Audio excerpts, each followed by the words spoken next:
Petugas Lembaga Pemasyarakatan Pocochi, Costa Rica berhasil menggagalkan upaya penyelundupan narkoba yang tidak biasa.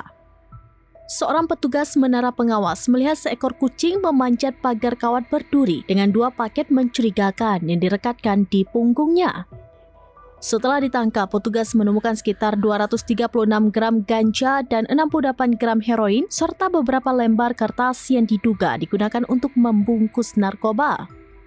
Adapun peristiwa tidak biasa ini terjadi pada Selasa 13 Mei 2025 lalu. Kementerian Kehakiman dan Perdamaian Costa Rica merilis video penangkapan tersebut, di mana dalam video menunjukkan petugas memotong paket-paket narkoba dari tubuh kucing dengan sangat hati-hati.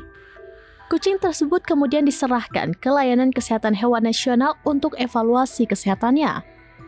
Pihak berwenang sedang menyelidiki kemungkinan keterlibatan narapidana dan kaki tangan dari luar dalam upaya penyelundupan ini. Analisis rekaman CCTV dan pelacakan pergerakan kucing dilakukan untuk mengidentifikasi pelaku. Insiden ini menyoroti metode kreatif namun kejam yang digunakan dalam penyelundupan narkoba ke dalam penjara.